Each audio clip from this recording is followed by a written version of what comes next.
Hey everybody, it's Natalie Alicia Gold with the Gold Standard, and today I am here with the illustrious Brian Scudamore. And you know what? Brian and I totally did not think about this hat thing, and it just came together. So we knew we were meant to be connected Uh, today. Hey Brian, how you doing? I'm good, thank you. Zoom is better with hats, right? I'm always a believer that you've got to always be branded. So today it's a 1-800 Got Junk Day. I love it. And you know what? My roots are coming out, and no one can tell Brian. So thank you very much for that. So Brian, look, you've had such an amazing career. Tell us about, 20 years back, 30 years back. What was the impetus for you that made you know that you're going to do something great with your life? I don't know if 31 years ago when I started my business, I realized I'd be doing something great with my life. If we go even further back, during school, I was just a terrible student, very ADD, had trouble focusing, couldn't sit down in the classroom. And I was very disruptive at a time when disruption wasn't used necessarily in the way that it is today with entrepreneurs. It was a bad word. So I went to 14 schools from kindergarten right through till university. And I have a kindergarten diploma, but I never finished college and I never finished high school. And I talked my way into college. When I was going to one of the colleges, my first one, I had to find a way to pay for it.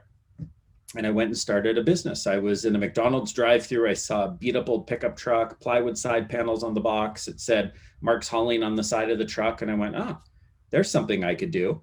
Took $1,000 life savings that I had at 18 years old and put 700 into a pickup truck and started hauling junk. And the rest is history. But ironically, my college education or part of it, I was realizing by running a business, I was more inspired. I was learning more running a business, more so than I was studying in school, and made a tough decision. Sat down with my father, who's a transplant surgeon, and said, Dad, I got some good news. I'm quitting school. I'm going full time into business. And he thought that was the worst idea ever. And we disagreed until it actually became a good idea.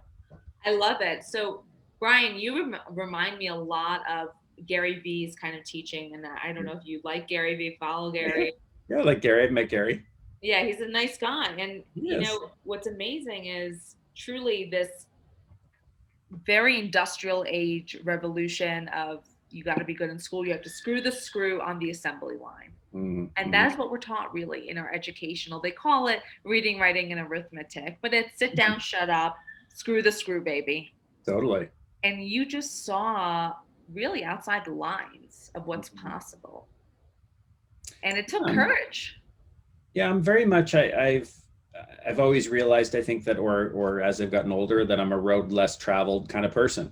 I don't love convention. I don't love rules. I get rules are important, and I like rules around being safe. But rules in terms of that status quo and boundaries on things. When someone says to me that can't be done, I go, "Whoa, maybe it can." And I love possibility. I love thinking differently. And one of my favorite quotes, and it's up in our office, Walt Disney quote, it's kind of fun to do the impossible. Hey, there's many impossible things that are no longer impossible because we've done them. The 4 minute mile, Yeah. right? I mean, how, look, a woman as the vice president elect of this country, Awesome. I know. working hand in hand with a woman who we hope is going to be the first New York City female mayor. Yeah. One of my favorite pictures I saw an Instagram post right when the election was trying to finish, and saw Kamala Harris and all the other vice presidents. Yeah. And it was just unbelievable, right? How different it was. Like that had never happened before. Well, now it's happened. So it's powerful. And what I love is I love nothing more than watching people in my businesses. We've got 3 brands under the O2E Brands umbrella, and it stands for ordinary to exceptional. We take ordinary businesses like junk removal and make it exceptional through customer experience and branding and so on. And what I love more than anything is watching people take an opportunity to start a business with us as a franchise owner and build this amazing empire and this life for themselves, where once they thought it was impossible, and now they've realized they're living their dreams. I love it. You are a dream creator and you visualize it. You are a visionary and you bring people to that vision. which are quite a few different skills. So tell us about, you went from that one pickup truck to building this empire and implementing the franchise model to do it. So tell us a little bit about how that unfolded in your career. Yeah, and maybe I might sort of add that I don't think that I'm a vision dream that I'm a dream creator. I think I might create some seeds that get planted, but people are attracted to our vision or they're not. So I'll take you back to a story which is relevant to your answer. 8 years into the business, I had hit $1 million in revenue. It took me a long time to get to that first million. We do 1 million on any given day like today. But I remember that period in my life going, it took me 8 years. I don't really know if I love what I've built. It's smaller than I would expect it. I didn't finish high school. I didn't finish college. What am I going to do? And I started to feel a bit of depression and a bit of a doom loop. And I decided to get outside of that. And I took a sheet of paper. I went to my parents' summer cottage. They had a little cottage on the water. And I pulled out a sheet of paper and I wrote, very top, I wrote, we will be in the top 30 metros in North America by the end of 2003. 30 cities, because there's 30 cities bigger than Vancouver where I started. And I thought, maybe this could work in every city that's bigger in North America. No wonder everyone likes you, Brian. You're Canadian. That makes total sense now. There you go. Well, I was born in San Francisco. Okay. Which is my mother remarried and we moved north. So I wrote out this painted picture and I just said, we'll be on the Oprah Winfrey show. We'll be the FedEx of junk removal, clean, shiny trucks, friendly uniform drivers. I started envisioning in my mind what could be 5 years down the road. And then I started to realize that my depression, the doom loop went away. And I said, wow, I actually can see these things happening. So I took that painted picture at one page, double-sided, of what the future was going to look like. And I started to share it with others around me, friends, family, coworkers. And my coworkers did a couple of interesting things over the next few weeks. Some left. Some people said, Brian, this whole thing you've envisioned out, you're smoking a bunch of hope dope, like, I'm out of here. The other half said, this is pretty cool and compelling. I think I want to be a part of it. So to your point of, I've created this, all I created was an idea, put it in writing, and had others be attracted to it or repelled by it. And the ones who were attracted to it said, wow, we want to build this together. And our philosophy has always become, let's build something bigger and better together, something that we would choose to do together versus doing it alone. And that's made all the difference. And by the way, I think your fourth empire will be in Hope Dope, which is just an amazing brand right there. So good. So good. So good. Next time, Brian, you come on, we're going to have matching Hope Dope. Oh, there you go. That's going to be our thing. So look, you took that piece of paper, you got the right people on the bus, right? To Jim Collins, like good to great. You get the right people on. You want to make sure you're all going in the right direction.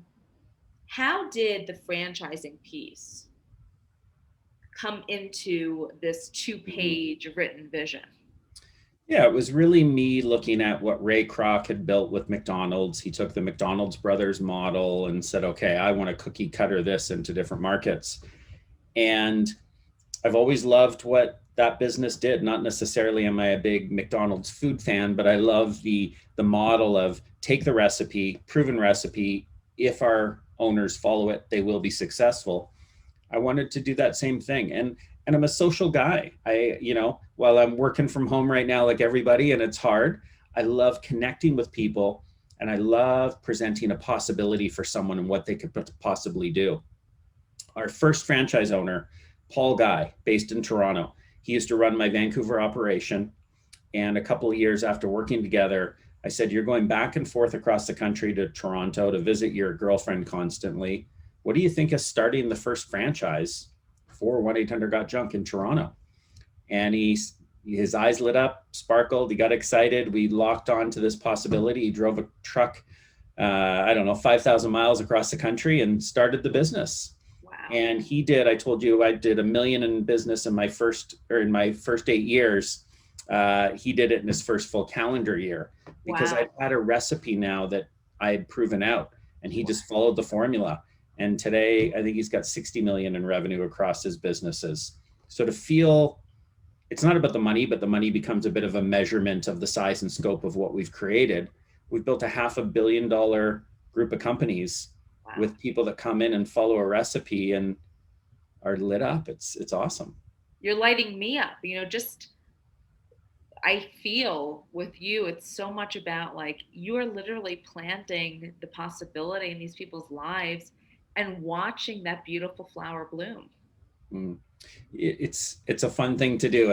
I've always believed that if you just imagine big possibilities, you never know. Some of them might actually end up happening. And in the same way I imagine the future in my painted picture, it was being able to see that that was just an idea.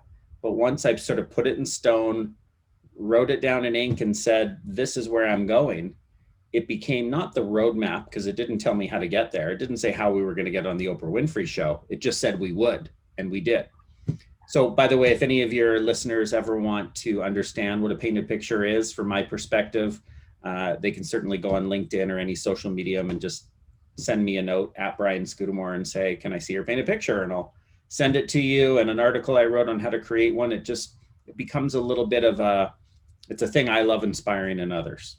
I love that. And I just read another article you wrote in Forbes saying that right now in the pandemic, it's the best time to start a business. Yeah, absolutely. I mean, people have more time at home to think, to search the internet, to look for opportunities. People are spending time adapting to a new world. This world is changing so quickly right now, more than I think any of us have ever experienced. My businesses, so junk removal or painting with Wow One Day Painting or house detailing with Shack Shine, they're all doing better than they were last year, which we're very grateful by, but that's because people are spending more time at home. Yeah. So where should someone go to look for opportunities? Someone, if they're watching the news with two eyes and not reading all the negative, tragic stuff that's going on in the world, but looking for how is the world changing and what can I do to start a business or to grow a business? And many entrepreneurs say to me, but Brian, I don't know how to find an idea. Okay, fine. Maybe if you can't find a big idea, maybe franchising is the big idea. Maybe buy a franchise and learn and start from that franchisor and follow their recipe. Maybe that's your idea. But during the pandemic, it's amazing to see people that are losing jobs and getting cashed out and have money that they have an opportunity to go invest in themselves. And I think it's an exciting time. I think 10 years from now, we'll look back at 2020 while we're in 2030 and say, oh, look at all these businesses we use today that started during the pandemic. No doubt. And what is most exciting to me about that is that I feel a lot of them will be women led and women run. And that is super exciting to me. Absolutely. I mean, I look at our male franchise owners and our female franchise owners. Like, yes, we're in a blue collar industry that hasn't typically attracted enough females to it. But then we get these women coming and starting a Shack Shine business, and they're like these other women who aren't starting a business don't get it. Like, this is not about getting dirty and getting down in the roots of the business. This is building a business empire of being the CEO of your own company. And I sure hope you're right. And I know you will be, that there will be way more female entrepreneurs. And sometimes you need things, like you said, Kamala Harris, you need people to go, it's no longer impossible. Let's step up. Let's change the world in more ways than we are. I totally agree. And look, they say necessity is the mother of invention. I mean, how many moms today were laid off and they need that second paycheck? So they're starting an online business. Yeah. I mean, we have so much access to brain power right now in being able to connect with others through Zoom from home.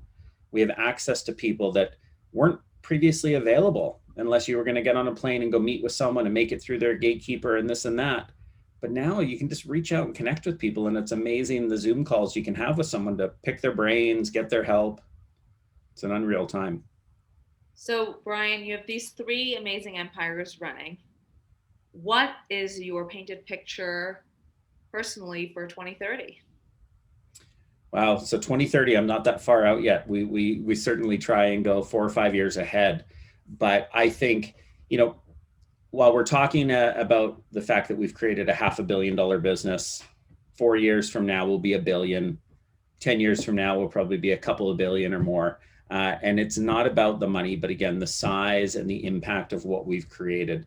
So what I get really excited about and up every morning feeling jazzed about is knowing that O2E Brands can take other ordinary spaces that we can professionalize through branding, through franchising, and through exceptional customer service. And so it won't be 3 brands. In 2030, it'll be a whole bunch more. I don't know how many more. I haven't sort of thought that out yet. I think we're working on the legal one, right? There we go. There we go. Podcast. But you just never know on the possibilities that get planted with people. And so I think many more brands, but what it is it's, again, not about the dollars. It's all about driving people towards possibility to build amazing things together. And I think of our business, we just have so much fun building this together. I think it's fun to be an artist, but I look at myself as an artist who gets to create visions and ideas and businesses with people. I'm not focused on a painting that I'm at that canvas all day long by myself. I get to create with people, and that's what just gets me completely fired up. When's your birthday? March 16th. I'm April 16th. There we go. So right. Interesting. You are a Pisces, but I'm hearing a lot of fire in that chart. So I'm sure there's a lot of fire. Yeah. The connection with people, Brian, it's a tough thing because I think you and I are 2 peas in a pod in that. Just give me people all day, happiest person on earth. And it's been a tough time in the pandemic. It has been. But you know what? Sometimes we need to learn lessons and face adversity and challenges. Going into the pandemic, the quote that resonated that I'd heard before, but was a reminder to me, and we talk about it with our people, this is happening for us, not to us. Yeah. Tragedies aside, I mean, it's awful knowing people are losing people, but if you can sort of put that aside for a second and just think of the challenges people are having right now, what are the gifts in it? How are we stretching and growing as human beings, as people? How can the world get better? How is it getting better? And I think we'll look back at 2020 as a very pivotal year in making the world a better place. I could not agree more. I thank you for the beautiful painting you've put out into the world, because you're not just inspiring your franchisees. You're inspiring a movement of people who now have seen that it's possible. Mm-hmm. And I love that, Brian. Thank you so much for your unwavering passion and dedication to building a better tomorrow. Thank you, Natalie. So fun to chat with you, and you have awesome energy. So this has been very enjoyable. Thank you. Thank you, Brian. The pleasure has all been mine. And thank you so much for coming on The Gold Standard.